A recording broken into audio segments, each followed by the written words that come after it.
Welcome to the Nordic Mythology podcast. I'm Daniel Farrand on the company Horns of Odin. And as always, before we get into the main show, I do have to plug our Patreon. It is how we keep the lights going. I said every week, it's how we, afford to run the podcast and everything behind the scenes. So it does always help when people can support us on there. There is a bonus episode every single week, which comes in the form of our Q&A, which is with our guests directly after the main show. This happens, like I say, every week. You get the whole back catalogue on the Patreon as well. They're always a lot of fun. There's a lot of questions in there that myself and Margrethe maybe miss in the main show. The patrons always have a different kind of viewpoint on things and ask some really good questions. So it's almost like an extension of that main show. So if there is one that you really like, there will be a Q&A on there for you to kind of extend that and learn a little bit more about the topic. And then we have a bunch of story time episodes and some creator episodes where we get somebody in from the Viking craft world to show us what they do, how they do it. I mean, there's tons of stuff over there. The best thing to do is just go to Patreon/Nordic Mythology Podcast and check it out. It starts from £3 a month, which is 10p a day, like buying me or Margrethe a cup of coffee, or at least a British cup of coffee, not a Norwegian cup of coffee. So that's a nice distinction there. It's an important distinction. Yeah, it is. So yeah, today we're going to switch things up a little bit. I'm going to introduce my lovely co-host Margrethe Havgar, and you're going to now take over from me pronouncing the. I mean, we'll start off with this first episode, but I'm not letting you off the hook that easy, Dan. Okay. You felt sorry for me because I said to Margrethe before the show that I had a heavy weekend with my friends out drinking, so my voice was a little bit sore. So if I sound different to anybody, that's why. You don't. It's fine. She very kindly agreed to say the tough names for me. So where you go? Yeah, all right. Hi, everyone. I'm so excited to be here today to talk to two really cool people about this new thing that's going on called Viking Tora, or Tora Viking Girl. Or did I say that the wrong way? I'm not sure. That's okay. Okay. All right. Thank you. That was very gracious of you. So we are joined by author and illustrator Morten Myklebust and project leader at the Vestfold Museums, Vicky Mikalsen.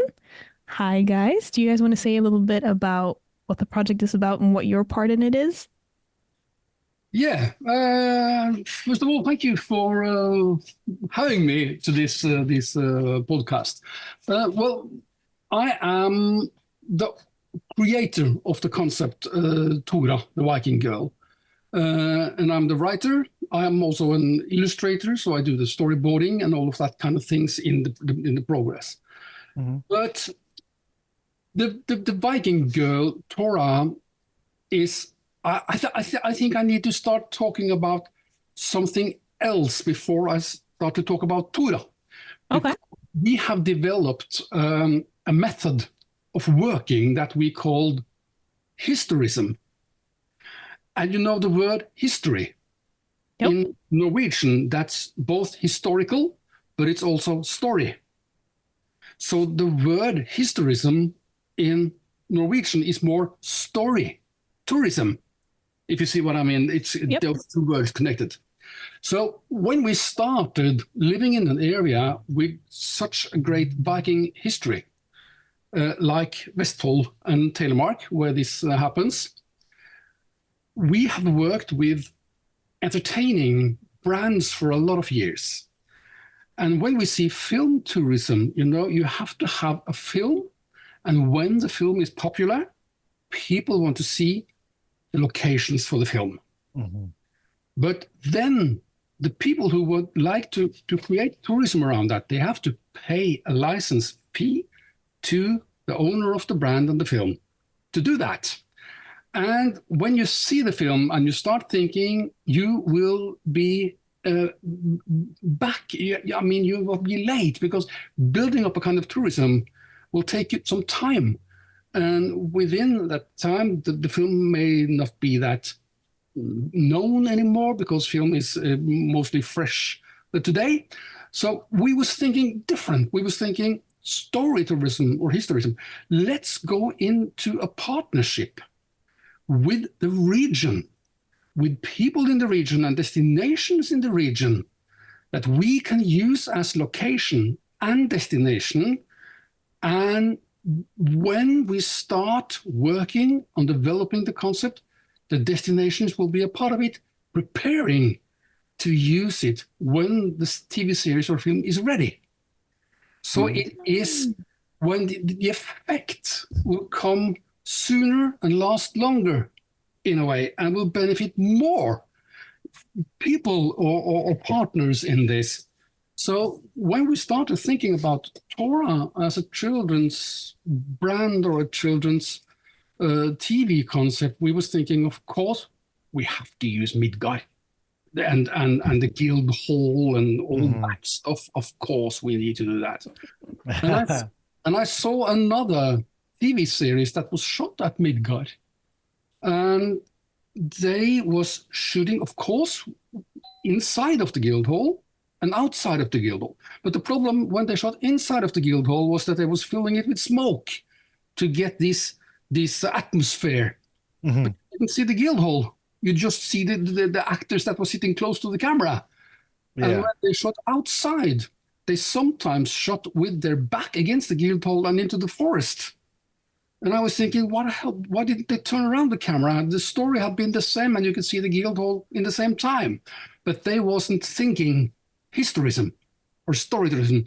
They was just thinking the film that they were doing.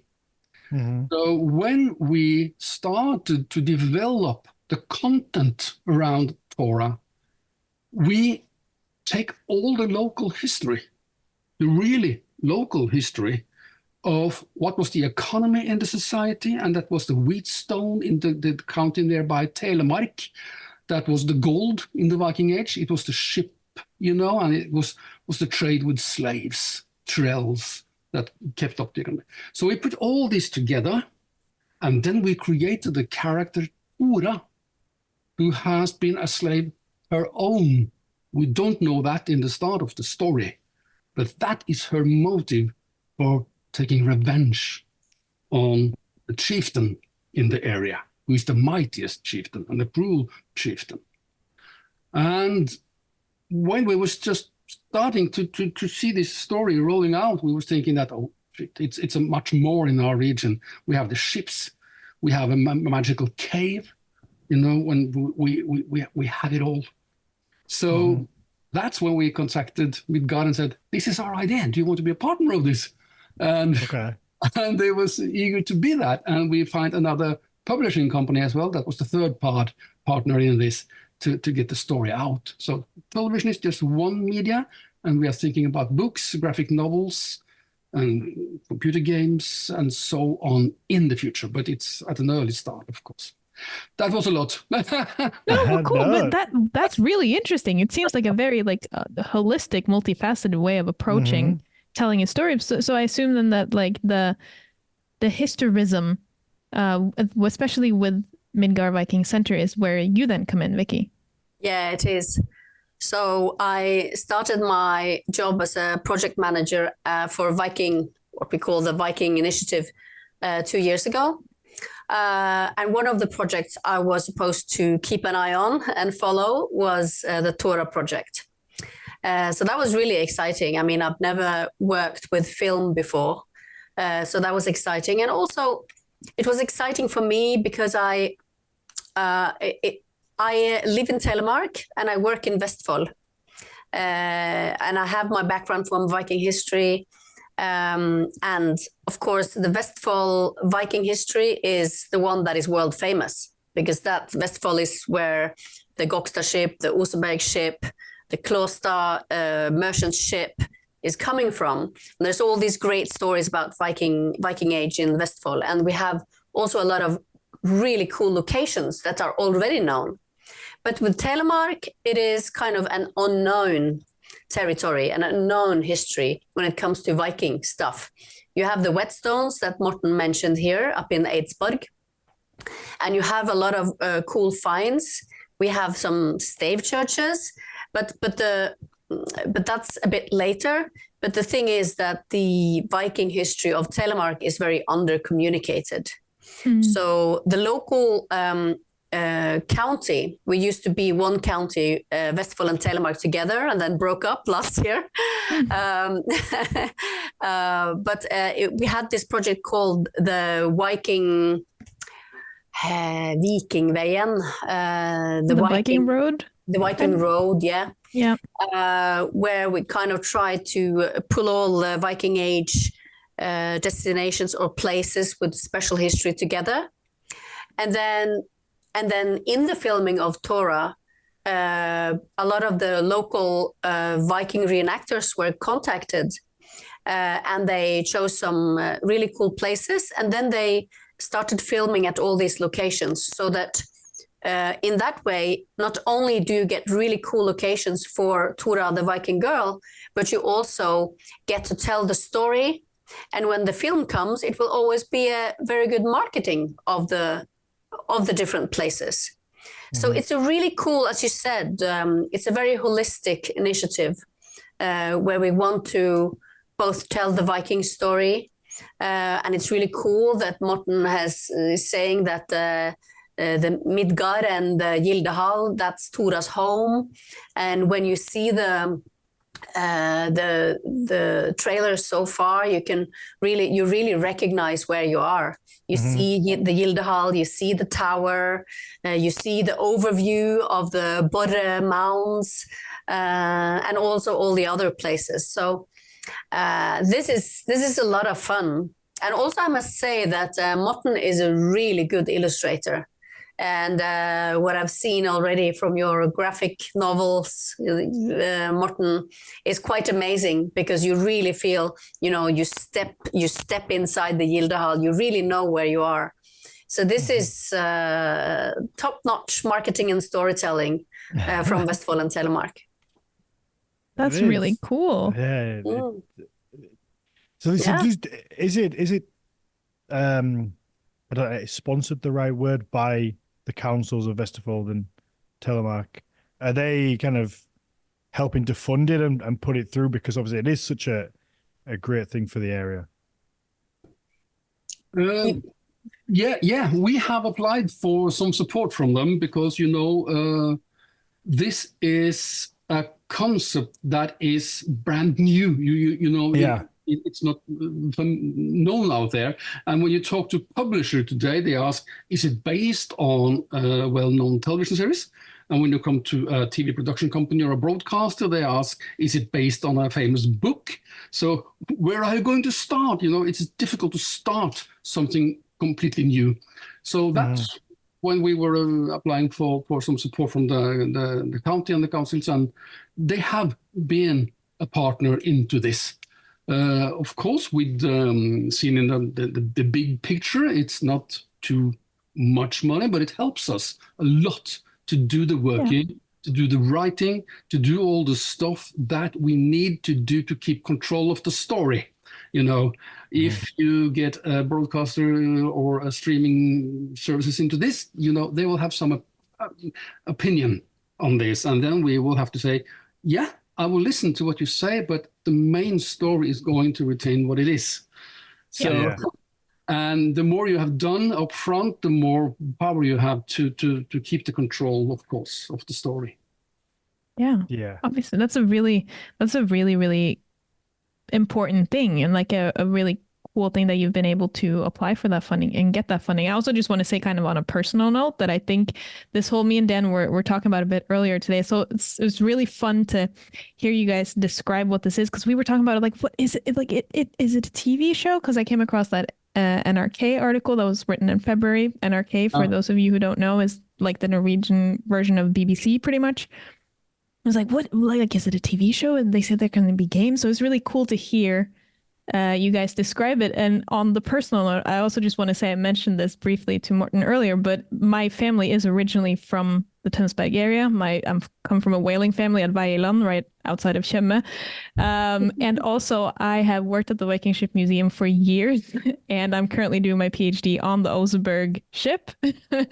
So I am very excited about all of this. So this is just like, I'm like, wow, cool. And when you mentioned the Oseberg ship, that's just one thing, of so many things. Yeah, exactly. I have such a, not a dream, but I have a picture in my mind. Think if we could reconstruct the whole burial scene from Oseberg Yeah. as a part of this television series. We have to build a part of a ship, and to bury it. That would be so cool. I mean, let me know if you guys need any like academic guidances or something. I'll be there. Oh, yeah. And that is also the most interesting part, because Midgard, of course, isn't just the guild hall. It's the No, knowledge. of course. It's the knowledge, that they have. And when we talked about a graphic novel and a computer gaming and so, we're also talking about live action summer theater, Ooh, so kind of like a Stiklestad type thing? No, that is what we call spel. Yeah. Okay. My bad. Sorry. That is too historical. I would more like to have a rock and roll or a bit familiar, a children's family performance, which really rocks you. Yeah. So, and that is also because of, we have been working for nearly 30 years in the entertaining industry with our earlier brand. It's a little tractor called Gråtas, literally Fergie in British. And working with that character, we have met a lot of people and concepts in Britain. And Britain has a better understanding of this. Because in Norway, we are talking about that culture and business should meet in a kind of way. Mm-hmm. I think that it's not, I don't understand that, because we are running a business, but we are working with culture. That's our product. So it's the same thing. And in England, you call this cultural industry, because the television, the film industry, the traveling agencies, they're working together, because they see the benefits of it. So we're thinking about putting up a live action summer theater based on a television series. It's because you need to give people the stories in different medias and on different levels. Mm-hmm. And a guy in London called Gary Pope, he is educated, a teacher, and he's also a market analyst, so he calls himself the perfect cynicist. And he has been working for Disney, Nickelodeon, and all the big companies in the world on how to sell their product. But what he actually understands is how you reach your audience. How do you tell the audience a story? How do you make loyal fans to a concept and that kind of thing? And what he said when I met him in a Norwegian town called Kristiansand on the television fair, he said, if you reach out to family through a television series, you might be able to build a loyalty that will last for a year if you have this show. If you reach out to families through a live action theater, you will build the loyalty for about 2 years. And he said, why? Yeah, it's because you have the story, but you also have the smell. You can feel the temperature in the air. You can talk to the actors afterwards. You are there. It's the experience of being there. Being a part of something. And as he said, if you have both a television series and a live action theater, you are building a strong brand. Mm-hmm. So what we think is, of course, using the television series and the live action theater at a place like Midgard, where you have the grave mounds, you know what I'm talking about. And if you can set people into this and touch their emotions and the settings and all that kind of thing, we can start telling them about the Viking history, because Midgard has all the experience in doing that. Mm-hmm. So it's connecting the entertaining business with the archaeological, the historical, putting it all together and reaching out to an audience. So, I think we connected on so many levels in this project, the Midgard Viking Center, and Orange publishers and Fantasifabrikken in this project with Tora, because at Midgard we get a lot of families already who are coming there. We have a lot of dissemination and teaching towards kids and schools, and of course it's in our interest, and also in our what we're supposed to do is to teach the history of Viking Age Vestfold. So our interests really met each other in this, and also, you know, that we can develop new products that people can appreciate, like having a children's theater or creating this board game, or have like a little storyteller night for kids. We can do it small, we can do it big. We have a lot of flexibility in how to do this. And it's so cool to, I mean, we did the first recordings in 2022, right, Martin? Yeah. And there was we were on our heads for 2 weeks during the recordings, and I was managing everything practical at Midgard. And it was so much fun to see, because Morten is also the director, and it was so much fun to see how everything just came together, and to see the product after, and how the trailer has been made in many different ways, and be part of the whole process of, I don't know, I've learned a lot about how long time it takes to get a series or a film production going, and how much it takes, and how much you need to work on all the different collaborators and possible collaborators, and how much fun it has been, especially the last year when we got the big yeses, Morten, from the coolest people in the world. Are you referring to Beta Workshop? Yeah, of course I am. Because you guys are now involved with Beta Workshop. That's insane. For those of you who don't know, who might be listening, this is the production company that was like Lord of the Rings, Narnia, The Hobbit.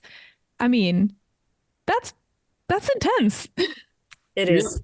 It really is. But where should I start that story? But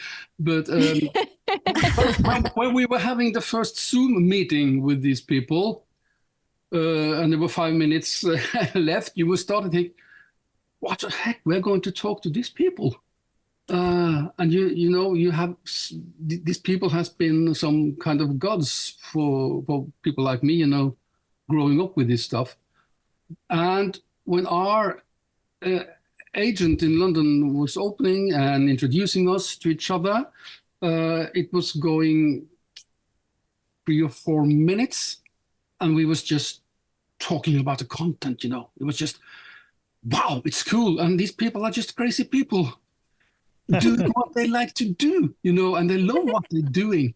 So you forgot very quickly who they were, and just kept on talking, you know. Mm-hmm. So it was a really good meeting. And the first thing they say when they saw the trailer was that, wow, this is cool. Yeah, we like it. We can shoot this in New Zealand. Well, I think I'm not doubting that you can shoot it, but that's not the idea. So when we told them about the story and all the ideas, they were saying, oh, of course, we understand. But they've heard that we was going to cross over into the Northern mythology in the series, and we are going to do that. Then they said, how are you going to create that? Because that we can do in Wellington Studios in New Zealand. They saw their opportunity. And I was so released, because in the story, Tora is crossing, of course, and meeting Odin as, not as Odin, but as an old wolf. Mm-hmm. I don't know the right English word for wolf. It would be a vulva, or like, yeah. Wise woman, witch, it's a lot of stuff you can put into it. But it's a complicated phrase. Yeah. But in the Tora series, Odin disappear as an old vulva called Noid, who is an anagram for Odin, you know. But Noid is also the Samic shamans, if that's the right word for it. Yep. So she ends up meeting this Noid in Valhalla. She don't know it's Valhalla, but it's the top of Valhalla. It's Odin's own hall. And in the saga, it said that it's a golden hall with golden shields in the roof and all that kind of thing. And I think, where the hell are we going to shoot that? You know, here in Vestfold, Telemark, we have to build it. We can't do that. We can't afford that. So when Veta and Pukeko come on board and said that we shoot that in Wellington Studios, I would say, wow, yes, of course, they have done that before, something like that. So they can do that. Amazing. Oh, yes, it's so great. It's so great. I mean, that's got to be almost surreal. Yeah, it is, because, you know, our idea that, have you been in Midgard, in the areas in the Grey Mountains area? I've been around. I've never been inside the hall, I'm ashamed to say, but I've been in the area. Yeah, but you know, in the area where all the Grey Mounds is, it's a small forge. Is it forge? Isn't it that, Vicky? Smie? Yeah, yeah. Mm. Yeah, it's a tiny forge close down to the water, and it's completely alone in the area. But in the series, when Tora and some of her friends are escaping from the chieftain's men, they are trying to hide in the forge. And when they open the door to the forge and they fall in, and they get back up on their feet, they are in a big golden hall, you know. They're in New Zealand. Wow. So this forge is a kind of portal who connects the real life with the mythology of the northern gods then. So that's... Cool stuff. Yeah, I think it will be very, very exciting to shoot that stuff and see how it connects with the Golden Hole in New Zealand then. Yeah. Interesting. Yeah, really interesting. And of course, you know, we Tora, we called Tora in the beginning of the concept, we called her Tora, Thor's daughter. Yeah, I saw that on Instagram. I found like one Instagram page. I was like, okay, cool. Yeah. So that is, of course, the idea. Well, it's a long, big story to tell where that come from. But when Pukeko and Veta said that we will pitch this into the American market, we really have to make a point out of that. So we made a new front page for the pitch document with Tora and her flaming hands and say, Tora, daughter of Thor. Not maybe just Thor's daughter, but daughter of Thor. So it's a selling argument, of course, to get some partners on board, but it's for real, because that will be a part of the story, of course. Cool. But that's also the fun part, how not only does the story and the ideas they develop as we cooperate between the three parties in this historism cooperation project, but also when you are developing the story and you are in touch with all these big film companies and so all over the world, things also change. So it's fun to follow the dynamics in the story. Yeah, it's got to be. I mean, this sounds, I was thinking about it earlier when we were talking about all the different things that kind of is planned, this holistic thing, that I was thinking about how kind of exciting it is to listen to you guys describe this project, where from the get-go, you've already thought about all these different possibilities. Because, I mean, this might just be me. I don't know how you feel about this, Dan. This is a very subjective opinion that I'm about to pitch. But I sometimes feel like when there are like big brands and big series and whatever, and then like it kind of dies off a little bit, but then suddenly there's like a new game, or suddenly there's like a new thing. And I kind of get this feeling, it's like, okay, like how long is this going to go on for? But when the plan is to do this from the start, then it feels different, because it feels like this was always the idea. This was always where we were going. And we're now not just making a board game to make it kind of a cash grab because we know people will buy it. But the idea is for all of this to happen. We want to tell the story. And it's also something that Morten was very passionate about from the very beginning, because we made a lot of kulisser, Yes, like sets. props or sets, houses for the recording in 22. And Morten always talks about how sad it is, for instance, after the Northmen, that they burnt all them. They burnt it all because they couldn't use it anymore, and they couldn't store it. But here we have, the museum has now bought these houses, and we are rebuilding them and making some adjustments to them. And we want to use them somehow in our playground. So that we can use them for playground and storytelling, and make a sort of milieu for kids. But also, you know, there's a lot of people who want to do filming at Midgard, and to have something more to offer. I mean, the environment around the Gildehall is kind of strict. You can't do so much there. The county has the final say in how many buildings can be there and how it should be. But at the playground, we have some more freedom to do what we want, and then we can also flex the buildings. If they're not permanent, we can take them over to the Gildehall during the film, and then take them back when we're done. And also, often when we film, when people are coming to film in the Gildehall, or even Midgardsbot is there, you know, the Gildehall or the Guild Feasting Hall will be closed for the general public, and they come to Midgard and they're disappointed.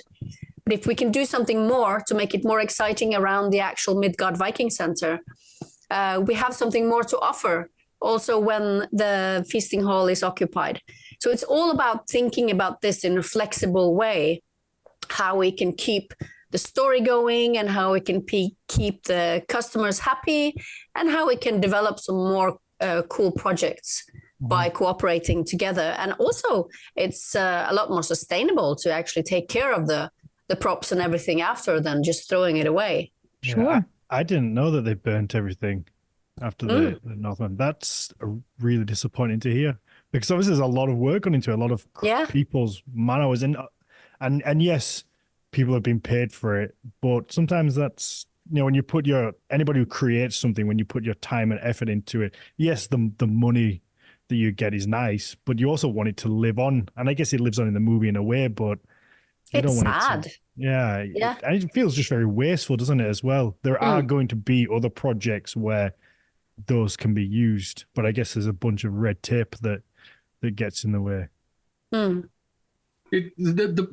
problem is, of course, when you think about a film production as one closed project, and it all comes down to economy, you will build the stuff as cheap as possible, but looking as good as possible. Yeah. You know? So you build the half houses, and you build some metal construction, and you just build what it's going to look like. And when it comes back to money, if they should store this somewhere, you'll have to pay for the storage, you know, and that's money out of the window for them in a kind of way. So that's what, for us, historism is also about. When we will be able to start shooting for a season 1 of Tora, we will of course ask ourselves, what does Midgard need? Do we build some new buildings, and what kind of buildings do we build to create a great environment in the film, but also buildings that can strengthen the experience at Midgard? And when we talk about the live action theater, for example, I am frustrated because a lot of historical destinations that build or put up buildings, real nice Viking buildings, they just build the building and they are happy about that. And when I come to the area and I see the building and I say, oh shit, if you have put that building 50 meters to the left, we could have used it as a film location, but now it's in the middle of something that we have to cover up. Yeah. And if it was 50 meters down the road, we could also have played theater, but now we can't. So we have to talk in an early stage, thinking about all the ways we can use the area and the destination to have a benefit of it in a lot of ways. Yeah. I also wanted to ask about, because not everything is able to be filmed in. So I guess if you're building something, you want to make it multi-purpose, you have to be able to get the camera angles, and there has to be enough room to put the camera. So I was talking to a friend about this at the weekend, and he was telling me about how, if you've ever seen the South Korean film Parasite, how the house in that whole movie doesn't exist. Oh. It's all film sets because they couldn't find a house that looked like what they wanted to look and be able to get the camera into places to be able to get the shots they wanted to get. So they built the house. And obviously, I guess that's an argument for why companies would make sets, because they can get the shots. And when you're dealing with old buildings or recreations of old buildings, I imagine the space inside isn't that big to then be able to get a full, because you get what's on film, don't you? But then there's a whole team behind that and all the cameras behind that and all the angles you have to get. It must be a challenge. Yeah, but as we think that sometimes we need to think, like you say, we can't do it inside a building because the building is too small and that kind of thing. But when we are thinking about creating a film set in the way we think, we can build a building and you can build the back wall of it, for example, to be removable and have the film set in there. And when we're done, we put the wall back, and it's working at the destination. So it's about thinking this way early, because as I mentioned, a film company doesn't have to think about that. If they need to build a film set, they build it. But if we think, how can we use it afterwards? How can this benefit a lot more people than just the film production? Then we start thinking, and when you really challenge yourself in that way of thinking, you start thinking in a new way that you haven't thought before. So that's interesting in this concept as well. It's a great idea, because if anything has been proven, it's that Vikings are not going away. This whole fascination and love with Vikings, it's been around for a hell of a long time now. Yeah. So if you build a building like that can have a double purpose and allow people to come and film there, there's always going to be some new project, whether it turns out to be the new Vikings or Last Kingdom, or it just becomes like a semi-successful project. There's always going to be somebody else that's wanting to come and find a location. And if you've got that ready, then it's going to be a marketable opportunity, and for as long as you have it, I guess. Yeah. And another thing that is very interesting about working together with Midgard Viking Center, us as an entertaining company and the publisher, is that how can we come up with thoughts that none of us other have had before? Because we're always thinking within the box, And what I've learned through life is that even a creative business is thinking within their own box. So they're not so creative when it comes to the end at all. But when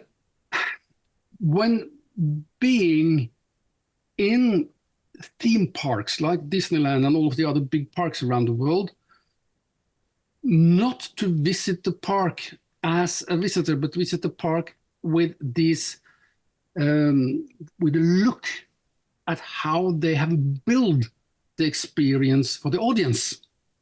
That is a completely different way than think if you run a museum, for example. But today I see some of these big companies that build attractions for the theme parks are also building for museums, because a lot of museums understand that it's about giving people an experience and releasing some emotions, giving them great times, living the history in a kind of way.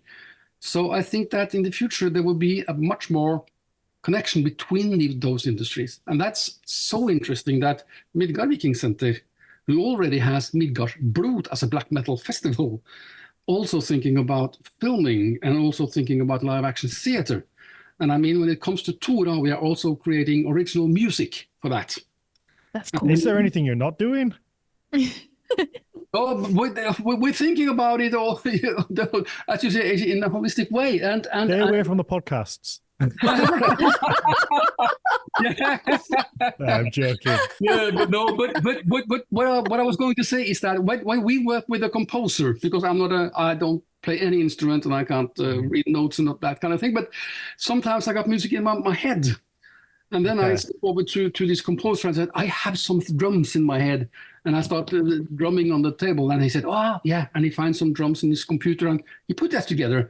And it's a flute on top of it. And then we make some music. But he is the one who's going to be the composer, no doubt about it. But he's a guy that listen and say, this is a film production. This is a live action theater production. I am a tool for telling the story, also with the music. And then I told him, if we're going to make the film music, we are going to make themes. Themes for the chieftain, themes for Tora, and all that. And that is going to be very, very good music melodies, in a way. And those melodies, you can make film music of, and you can make theater music of it. And on top of it, you can actually perform them. I think that's such a good idea. You know what I mean? You have the music and you know it. Good music, the first tones, you already know what it's about. That's it. And I would like to challenge Midgard and Midgardblot as well. We can have Tora performing there with some heavy music from the I mean, with the little masks that like the paint that she has on, she's already kind of getting there, isn't she? Yeah, she's already metal. She already had a ticket. But that will again benefit more people, more ideas. It's in my world, it's cooperating is the best thing to do instead of being afraid, of other people doing the same thing. I think that is the thing, that we live in a society where so many people are scared of other people's success. They see one person doing well and think that that's directly in some way taken out of their pocket, rather than seeing this idea of working together. It's what the phrase is, a rising tide raises all ships or something. It's this idea, that if everyone's doing well, it's all going to kind of lift and the whole interest is going to get more, and everyone's going to do better from it in the long run. Yeah, it's like that, or kind of like, oh, well, I don't have experience with this, so how can I possibly think to do something like that? But like you said, Morten, with you working with the composer, like you don't have any musical experience, but like, I have these drums in my head. Can we do something with that? Like having the guts, especially in like the cooperation that you guys do with each other, like learning from each other and using the experience that you have on each side, and then pulling in people from other like fields to make it happen. I think it's a really cool. I mean, Tora's not even out yet, and I'm already excited about whatever it's gonna be. That's good. Yeah, that's good. It's both. It's inspiring and it's challenging for different, areas to work together. Like we are a museum, or Midgard Viking Center is, at least we are part of the Vestfold museums, but we have always been more like an historical center. Like we have a small exhibition, and we have the feasting hall that is kind of an interpretation of archaeological finds from a hall close to the Bottom Mounds. But it means that we have a tradition for doing a little bit of different choices. And one example is, of course, Midgardblot, and where also the Vestfold County has always, they kind of put up this hall. There should be an interpretation, but at the same time, they put in a lot of infrastructure, a lot of electricity, a lot of everything, so you could actually pull off a commercial event in there, but it still was looking Viking as F, You can say it. And that is really important. And that's also when we are talking now about Tora, and Morten is mentioning theme parks. Half of the museum dies of fright of having the accusation of being too commercial.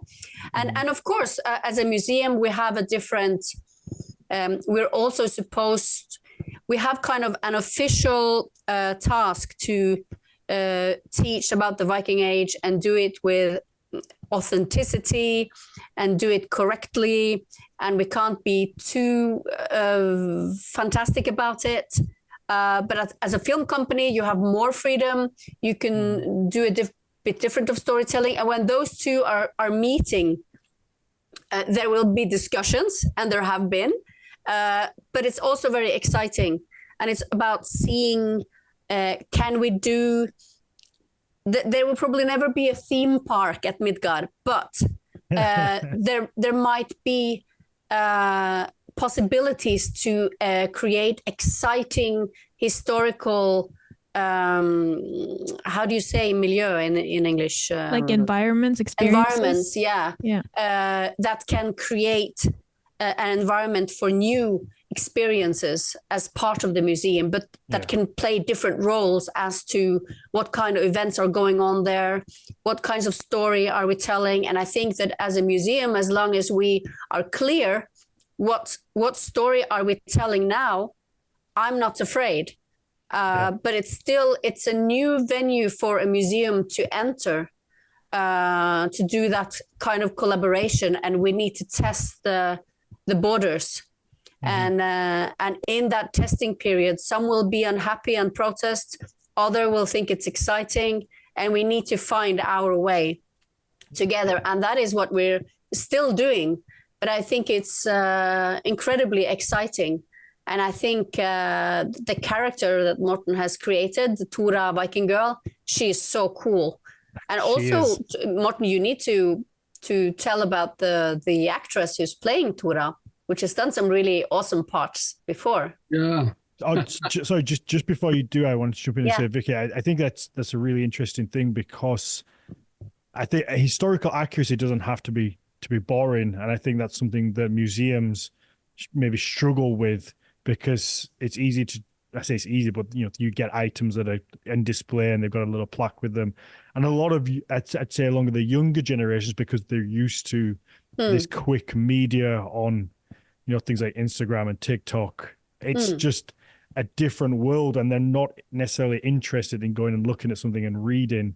So I think the first museums that really do find a way to make historical accuracy, but also entertaining and to fit into this new sort of way people get information. And I think they'll be the pioneers and lead forward, because there's so much misinformation that's comes out on these platforms that I think when museums do finally catch up and make it kind of it's quite sad that people are gonna have to play the game of this thing that social media's created, and this kind of new generation of person that is created that wants everything now and very quick and snappy, and they don't want to wait for the information. They certainly don't want to read the information for the most part. So I think to do that and get something that is really I think the museums need to be in interaction with how popular culture is using Viking history as inspiration, and I think popular culture is such an inspiration for a lot of people to actually get into history for the first time, if it's through tattoos or cartoons or whatever, films or whatever, or music. It's a really good, and that's what we see at Myklebust. So history isn't only accessible through books, but also through other medias. And also that might inspire them later to dive more into the material.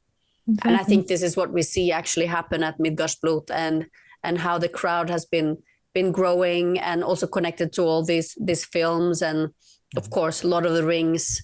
I mean, he was inspired himself by writing Lord of the Rings by history. So yeah, I absolutely think that the museums, we are in constant development as museums as well.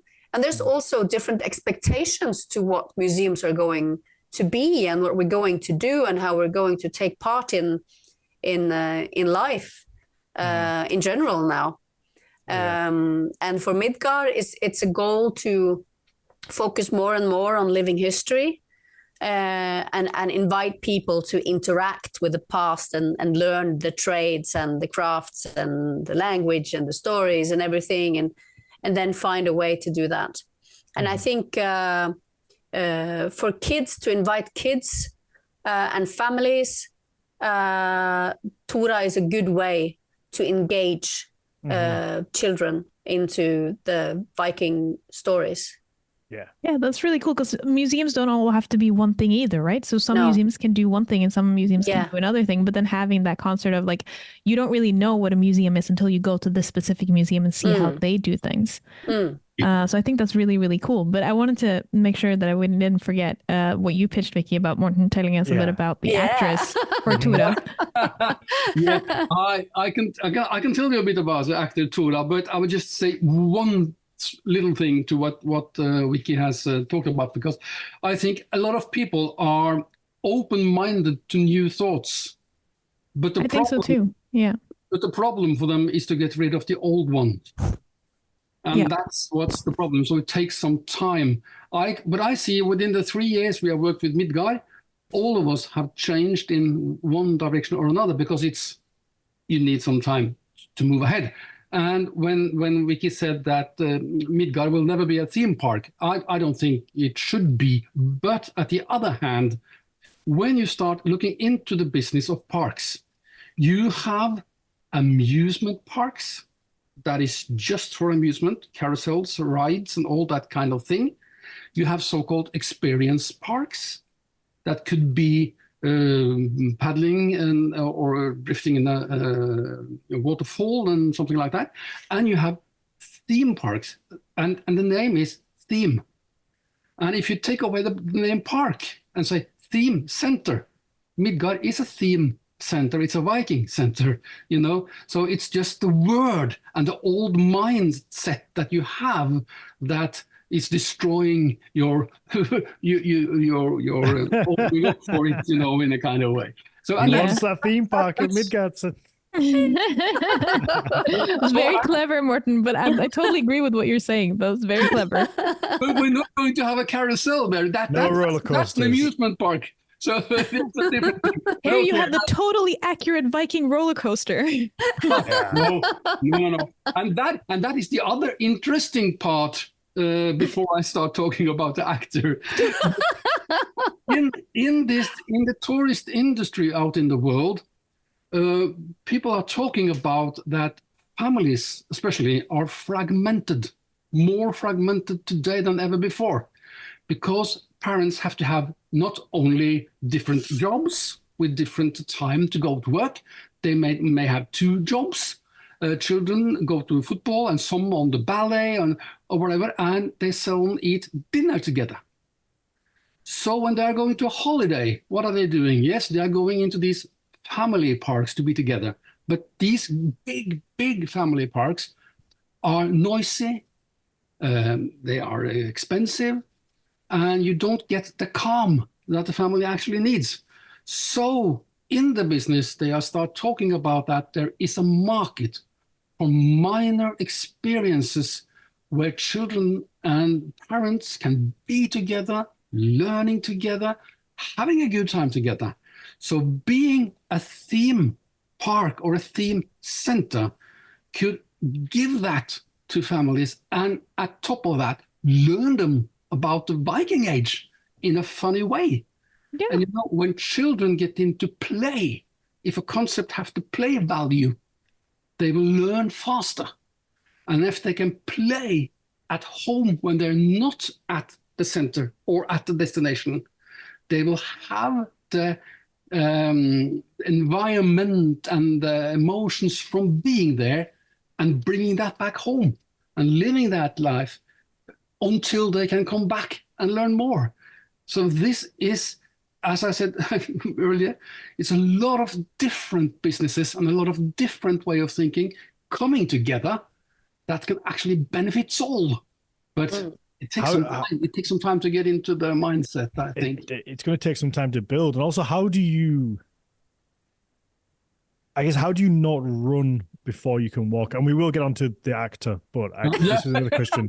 How do you not run before you can walk? So obviously you've got, and I've fallen into this trap many a time through my own business. Because I feel like I'm quite similar to you, that I've got a million different ideas going around my head all the time, and I'll have a new one pop up into my head and be like, get really excited about it. And I want to start the ball rolling for that. And you just end up with so many things going that maybe you kind of forget the original goal. So how do you keep that focus to make sure that the ball actually does get rolling before you kind of, does that make sense? Yeah, sometimes the problem is that you can't turn off your brain. Absolutely, I know. Oh, preach. I know. Oh, I wish I could. Oh, that would be really nice. I guess it's just keeping the focus on the original thing, which I guess at the minute is to get the TV show out and then start garnering interest and growing from there. I think is the saying like don't drop the pie reaching for the apples or something like that. I think is it I don't think I made that up. No, that's a good one. That's a really good one. And I think that we have been in this business for more than 30 years, and you learn that you need to have focus on the long-term goal at the end, and it's important to build that goal by steps. Yeah. And not by a straight line. Because if you build it with a straight line and you fail, you will just fall down again. Exactly. But if you have the steps, you can go one step back and still be higher up than when you started. And you need to have these goals you reach, you have to celebrate them because it's goal, you have reached them. But it's always on the way to the top goal. And for me, it's the story. It's I love that story. So I have never, ever touched a computer game. Really? I've seen so many beautiful computer games, especially this Assassin's Creed Valhalla, when you see the graphic in that. And I said that if I touch that, I might be just taken by it, and then it will be a time thief for me. Oh, yeah. That's the reason I don't game. I don't want to get into time thieves. I mean, the same with me. I just can't. I don't dare getting there. No. So what I said to myself that there is and I don't want to make them, but I want to have the story in mind. And I have read a lot about how you construct a story within film, theater, books, and computer games, because it's a different way of building it, but it's always back to the story. And then the other people who know how to build a computer game, they have to do that, and the people who make music have to do that, because if I lose the story out of sight, I have a trouble. I'm in trouble. So that's been a choice or a sacrifice, if you can say, because I would really like to go into a computer game sometimes to really see what it is, but I'm getting too old now, and I probably die before starting doing that. So don't sell yourself short. You never know. No, you never know. You never know. But the other interesting part about this is, of course, that everybody can die tomorrow. That's absolutely, yeah. And therefore, you need partners. You need to connect people into this who really catch up. What is the idea about the story? Because if the story is strong enough and the environment and the concept is big enough, you can take out parts of it and you can do a lot of stuff with it and around it. So we are not there at Tora yet, but when you have managed to give away the understanding of the story, then you can relax a bit more, of course. But you have to follow up, really. You have to follow up, and that's what I would like to do. I would like to see people developing it, but I would like to follow it up. Yeah. Wonderful. Yeah, and I guess different mediums allow you a different amount of time to tell a story as well. Obviously, a TV show is only a certain length of time, whereas a book would give you maybe 10 times the amount to get into it and really flesh out a story. Yeah, not just time, but also the way in which the story is told. Yeah, maybe time is the wrong word, but yeah. No. But I'm totally on board with what you're saying. But like, in addition to time spent consuming whatever media, it's like also you experience the story in different ways. Yeah, I'm quite sure about that, and I haven't. I started by doing graphic novels in the 80s, and I found that because I'm an illustrator, I love to draw things, and I realized very quick that a graphic novel or a comic book is not about the drawing; it's about the story. Because if you don't have the story, you have nothing to draw, and the drawing can be pretty simple, and the story can be good. So it's once again. It's the story. What are you actually telling people? And by telling people something, you shall not tell them everything. You shall tell them exactly enough to start their brain working on their own. And that's also what I'm thinking about when it comes to the television series about Tora. And we can put things into the series that start the audience's thinking or give them some questioning. And we can actually give them some of the answer on the live action summer theater. In a different way. So and then, everything's going to link together. Yeah, that's what I mean. You don't have to watch the live action summer theater, but when you do, you will understand a bit more about the story. That's so cool. Sounds so complex. Yeah, but it should be simple. It should be simple, and these small parts shouldn't be difficult or complicated. It's simple, easy. Simple, but this isn't because we do that in film. You put setup and payoff, inside of a film to make people feel that they are smart, but they are not. We have done this for them, and we can do that also from a film and into a live action theater, and we can do it from one live action theater and to another museum, and start working with these parts who have one thing in common, and that is the Tora Viking Girl. Who tells the story in a way. So, we have a lot of ideas, and sometimes, it blows off my head, but.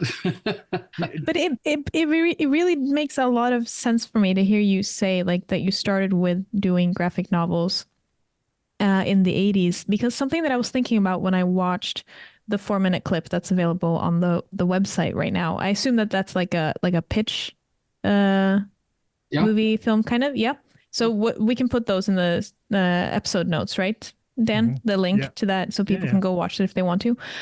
Because what I was thinking about when I saw that was like, oh, I'm getting this vibe, and it made me kind of giddy, and I was like, what is this vibe that I'm getting that kind of connected to me now that you said that you've been working on graphic novels for so long? Is that okay? A bit of a backstory. Keep with me, and I'm also saying this is a big compliment. So this doesn't seem relevant, but it is relevant for the punchline. And that is that I'm the daughter of 2 priests. However, my dad read me so much Asterix and Obelix when I was a kid that I came out with that, he had the big collector's version that I came out when I just started walking and talking, and I was grabbing and pulling this big book, and I was like, Dad, can you read the Bible to me? Because to me that was wow. And when I watched that 4-minute clip, even though it's completely different, I got an Asterix and Obelix feel. I was like, oh, because it's historically inspired, and it seems fun, and it's they're not the history aspect of it, it's there. I'm not saying that Asterix and Obelix is 100% historically accurate by any means, but you got that aspect of a setting and then playing with it, having fun with it and not being restricted by it. But at the same time, also not being oh, this doesn't work for me, so we're just gonna scrap it. Does that? I mean, this is a very big compliment for me personally. It was so fun to hear you say that.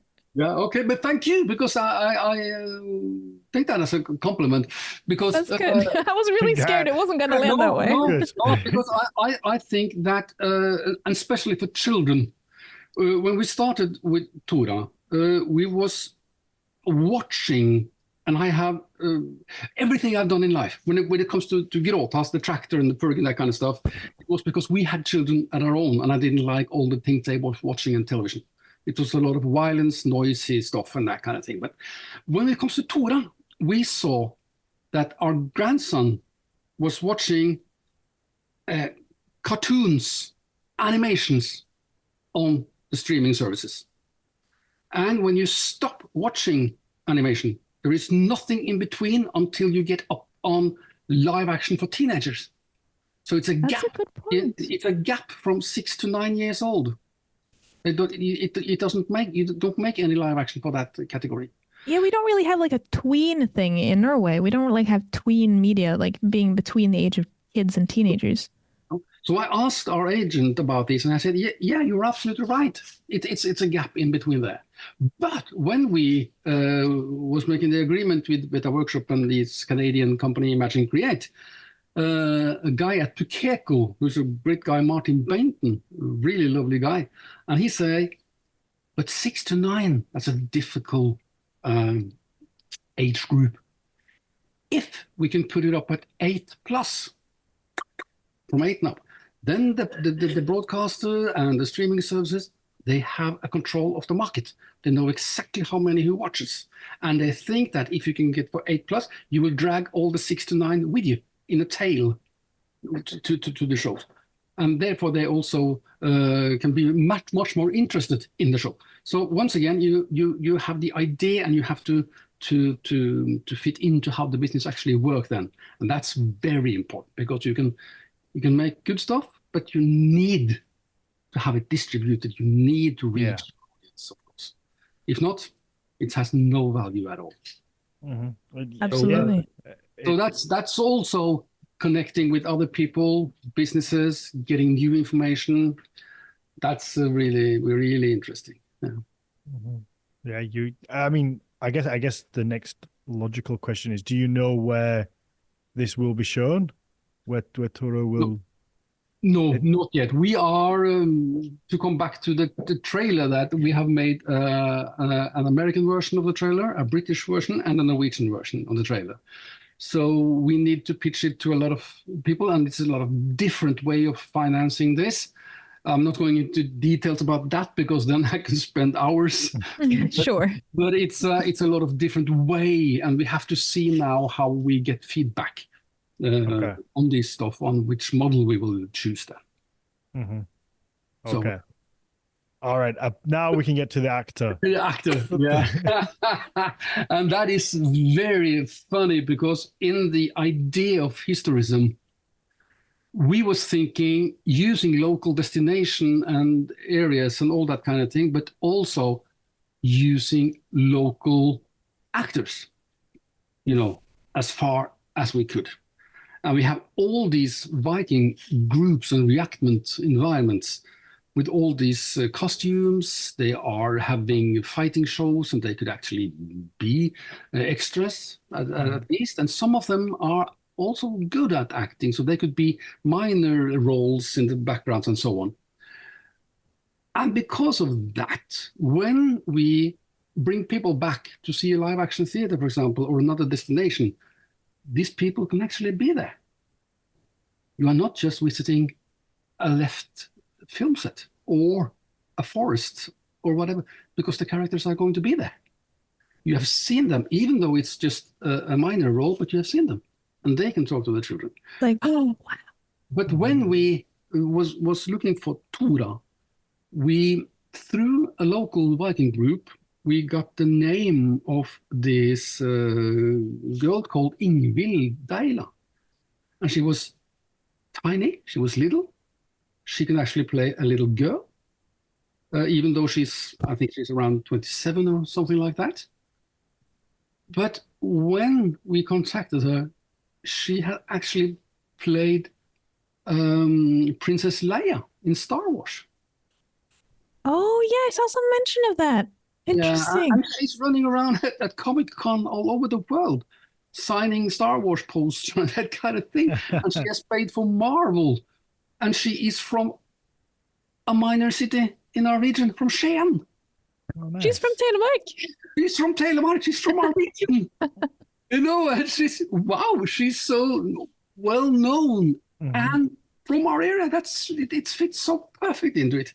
Ticks all the boxes. It ticks all the boxes. And when we colored her hair red and put on the mask, I said, well, wow, there she is. There she is. So, and she makes some amazing music as well. She's a really good singer, and she's creating some folk pop music. Really beautiful. Check it out. Wow.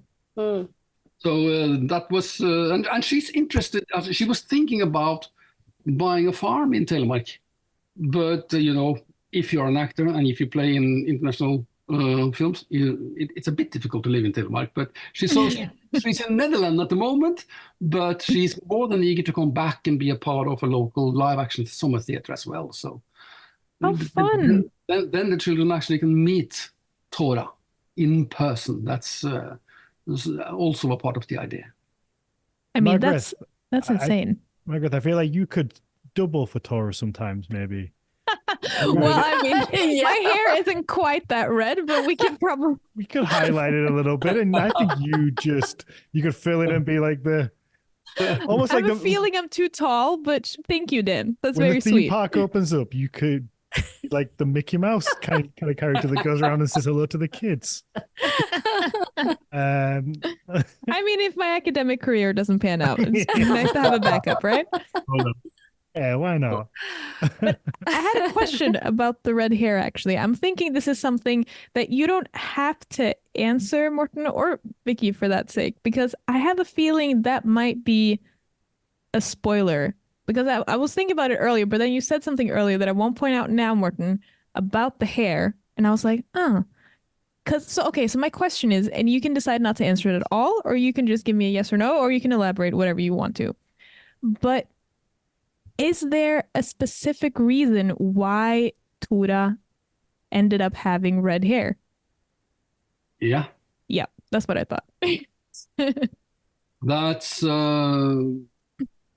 probably a part of the main plot in the story itself. Cool. That's it. Yeah. If I start talking about that, I'm spoiling the end of the season. The only thing I can say, like for our own little podcast plug here, is that if anyone is curious and want to try to figure out what I'm talking about, you could decide to listen to one of the last few episodes that Dan and I recorded to see if you get me. I was just thinking if you're any the wiser.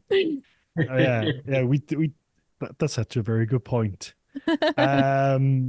No, I'm really looking forward to this. It's very exciting. Yeah, again, I think I said to you before, I'm not sure if this was before you joined, Vicky, how as a Brit, I really tried looking into and researching as much as I could about this beforehand, and I just couldn't find much outside, obviously, the website. And I was like, I was quite panicking. I messaged Margrethe before. I was like, please help me. Is there stuff that I'm missing here? And then now getting to speak, I'm really excited about it. And there's so much that can be done with this.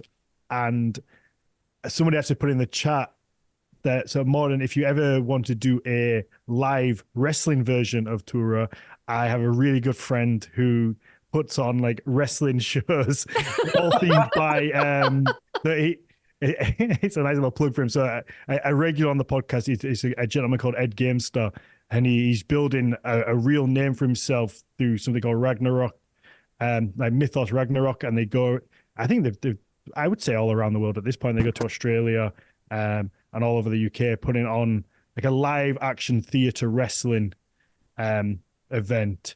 And I think if you ever wanted to explore something, he's been in a bunch of films and TV shows and all sorts of bits, doing stunt doubling, and if you ever wanted to explore that kind of thing, I would happily put you guys in touch, because Ed is one of my favorite people, and I think you would get on well. That would be very interesting, actually. Yeah. Yeah, everybody loves him. He's like a proper. He's a regular on here, and he's a really nice guy. But he's a hard worker, and the wrestling show that they put on is a lot of fun. Yeah.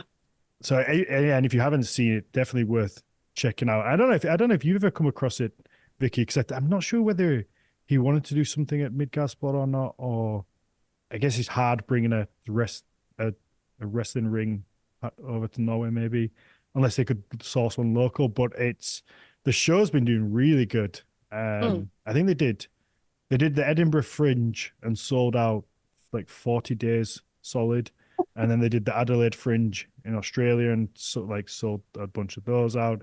They've really done well with it. I think that would be fun for something maybe for yourselves or Myklebust at some point to something different. It's something that brings maybe another group, like you said before, brings another group of people in, maybe a fringe interest that brings them in, and then from there they pick up these other little. And then they're hooked. Yeah. Yeah. Well, absolutely. Because I wonder how many people go to Midgardsport for the music and then go, oh, what are we going to do in the daytime? There's a Viking center there. I want to go look around that. I want to go down to the mounds, and then it pulls people in and they get a further interest. Yeah. Yeah. Is there anything else we need to cover before we wrap up, and we'll let the patrons ask you guys some questions? Do you think there's anything we've missed? No, don't ask me. I have a lot more to talk about. But I bet. We can be here for hours. It's a dangerous question to ask, Morten. Yeah. No, I think we've been through a lot. No, hopefully this is something we can keep up with, and you're welcome back at any point. I would love to. As this journey goes forward, and I think I speak for both myself and Margrethe. Like, we would support you in whatever way, whether that's through the podcast or if there's any way I could help you through like my own business. That would be a lot of fun to try and work together, because I love projects like this. They really are exciting. They get me kind of really excited about stuff, because it's a lovely thing to do something, like say, holistic, that's going to help as many people as possible. Told Morten about your business, Dan, and a bit of your story. Yeah. Oh, yeah. Okay. Yeah. So I have it's like, I don't know if you call it like a Viking themed business, but we started out just making drinking horns, just hand carved drinking horns, and then from there it's grown into, we sell all bits now, like mead, clothing, jewelry, and it's just grown into like its own little thing, and it works well with the podcast, of course. But I have a big love for trying to support other small craftspeople and other ventures. Can I just cut in there real quick? I felt like you kind of skipped over the fact that you hand carve drinking horns. I'm terrible at blowing my own horn. If you there. Yeah, I'm really bad at kind of like self-promotion. So but yeah, that's what I do, and I have a big love for supporting small little craftspeople, and that's kind of what we've always done. We've bought from independent craftspeople and then put them out to people. So I kind of feel like it almost aligns with what you do in a different area. You know, we want to support, whilst we grow, we want to then support all these other individual craftspeople and kind of all grow together. And whilst they're in different fields, it feels very similar. So I think there's always something we could maybe do. We could talk off air though about things like that. We can talk. That's good. But yeah, I'm sure you're welcome back anytime, and I'd love to follow the journey, and I'm sure everybody listening would love to follow. I mean, the chat is very excited about this whole thing. Yeah, they're really, really excited, and I must say that like it was so cool to just hear how many concepts are in development, regardless of what actually ends up happening. But the fact that this thought process and what's actually being done at the moment is just so kind of like sky's the limit type of mindset, where it's like, it's not about what we can and can't do. It's about what we want to do. And then we see where we go from there. I gotta admit, like, I'm not trying to be I'm not trying to suck up or anything, but I genuinely think this is the only project of its kind that I've heard of personally, especially within like this topic and kind of Viking Age media and education. And yes, it's really, really cool. Thank you guys for coming on. This was mind-blowing. This is our opportunity to get in at ground level, Margrethe. So we need to suck up now whilst we can. Whilst it's new, we get in early. Dig our claws into it. The podcast. We'll host the podcast if you ever want to do one. Forget what I said earlier. Let's do a Tora podcast. Margrethe obviously set up for the lookalike. Well, I mean, sure. We're in here now. When you guys decide on when that distributor comes through, if you ever want to do like an accompanying podcast to the series when it comes out, like what Enak did with Makta, you know where to find us. Yeah. Oh, that's good. Yeah, thank you. This has been lovely. Is there anywhere that you guys want to point people towards now? Is it just the website, or are there social medias? Because obviously they're going to be so important into growing this brand. Yeah, the website that we have put up now, that's not the final one, of course. That's just something that's been up now for having somewhere to send people. But we are discussing these things now. Who is going to run actually the websites and the social media platforms? Because we don't want to start that too early. And of course, having these international partners on board now probably have a lot of ideas and thoughts about that as well. So we haven't done too much yet, because we would like to see where we end now with the pitching of the concept. But I suppose because the way it's done with this historism is so different, it means that where we are is also kind of difficult to explain, because it's both a bit early as well as we really have come far. Yeah. So the process is not really how one is used to. Yeah. So it's not so easy to answer that.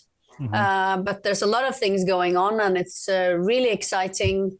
And I feel sometimes it's only, a week or two, and then Morten have some big news for us, and we're all excited about that. And so it's very exciting times ahead. Yeah, and something that we haven't mentioned but can just drop in a line is that, 3 of the thralls, the slaves that's coming to Borre with this ship, is from China and North America, and that's actually that could have happened, because Birka, close to Stockholm in Sweden, was trading with Chinese silk, and the Icelandic population today have 3% DNA from North America, so they was coming back with the Vikings.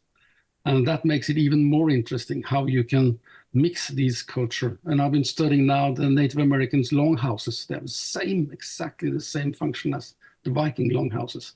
So it's so many interesting things here. So, yeah. Really cool. I noticed that in like the few pitches and the little pitch movie that I saw, that I was like, that's an angle that I haven't seen before done in popular culture. yeah. And also that enables you to tell, the Viking story with including indigenous peoples in the north, as well as, what Morten is doing, telling the story about the slaves and the slavery to kids, because the Viking stories can be difficult to tell to kids. I mean, you don't want to talk about rape and pillaging and killing, Yeah. What story do you tell then? So, but this is a story that also tells a part of the difficult stories. Yeah. And that's also what made the Canadian company very interested, wasn't it, Morten? That you actually had this take on the indigenous story included in the Viking story. Yeah, they saw something in that, with a possibility and opportunities in that we didn't see in the beginning. But yeah, so let's say the road can take many directions in this. But once again, it's important for me to have control of the main story. Of course. Yeah. Where are we going with Tora? What is her journey? And what shall we learn from her? That's what I keep. Sure. Yeah. I love that, because anybody who's inquisitive, like me, or like I was a kid, would see aspects of it, like, a Chinese slave, and I would automatically in my head, I'd be like, oh, I wonder if that's true, and then I'd fall down a rabbit hole of then researching whether this would be true, and it just having those little bits in there, and you don't have to necessarily make it too obvious, but just having it there then makes people go away and go, oh, I wonder if that's just part of it, or is it true? Particularly in the era that we live today, I think it would ask a lot of questions, and people would then go and do their own reading. And that's kind of what you want to inspire. That's what I think would be amazing from that, is when people then go, you don't have to feed everybody everything all the time. And I think so many forms of media do this. They want to spoon feed. I think Disney are awful for it now. They want to spoon feed everybody everything 24/7 rather than just letting people figure stuff out on their own. They want to treat everybody like they're just moronic sometimes. Yeah. And what made me start thinking about that Chinese boy was, of course, the dragon on the state church and the Viking ship and the Chinese dragons. Is there any connection in that? That was age-old question. Yes. I don't know, but that was what started my interest in it. And these days I'm reading a book called Norway Under Rome, and that is bringing up the same question. So I'm not going to talk about that. No, that was. No, we will be here for hours. Sorry. I feel, Morten, I feel like you at home behind the camera, you've just got this wall like you see on CSI with all the little bits of string attaching all the different bits of the story that you're doing.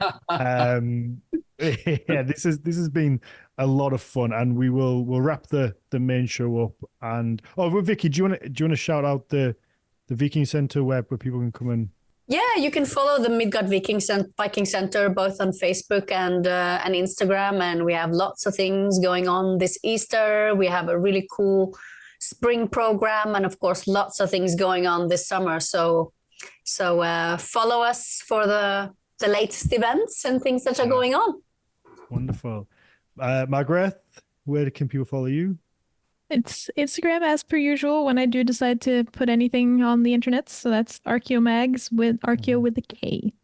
Perfect. And for me, it's Daniel_Farron1 or at Horns of Odin. And yeah, and obviously I have to shout out the Patreon. As always, please go and check that. If you want to hear more from this episode, we're going to do maybe 15, 20 minutes extra and let the patrons ask some questions. So if you do want to listen to that, like I say, it's £3 a month and a British cup of coffee. Well, I can't even get a British cup of coffee for £3 now, to be fair. But there or thereabouts.